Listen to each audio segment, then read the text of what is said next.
காலேஜுக்கு போயிட்டு ரொம்ப டயர்டாக வீட்டுக்கு வந்தேன். சரி இதை சாப்பிட்லான்னு சொல்லிவிட்டு அப்புறம் அம்மா ஒரு மணி கூப்பிட்டு அம்மா வெளியே வரவே இல்லை. அப்போ சரி வேலை பார்த்துருக்காங்கன்னு சொல்லி பொறுத்துக்கிட்டேன். பார்த்தா உள்ள சரியான வேலை பார்த்துருக்காங்க. சட்டி நல்லா கரிச்சிட்டாங்க. இதே நானும் எங்கள் அக்காவும் பண்ணியிருந்தோன்னா இன்றைக்கி அவ்வளோந்தான்.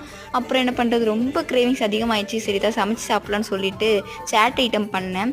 இது ஹெல்த்தியானது தான். நம்மளுக்கு வந்து கடையில் டக்குன்னு வாங்கி சாப்பிடும் போல் இருக்கும். அதுக்கு நம்ம கொஞ்சம் வீட்டில் டைம் ஸ்பெண்ட் பண்ணாலே நம்ம ஹெல்த்தியாகவும் சாப்பிட்றலாம்.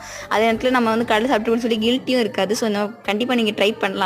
பைட்டு பெரிய மிளகா ஃபுல்லாக டேஸ்ட்டு போயிடுச்சு. அதுக்கப்புறம் என்ன பண்ணேன், நைட் ஆயிடுச்சு. சாப்பிட்டுட்டு தண்ணி குடிக்கலான்னு சொல்லி கிச்சனுக்கு போகிறேன். அப்படியே கிச்சன் ஃபுல்லாக போக சட்டி அப்படி ரெட் கலரில் இருக்குது.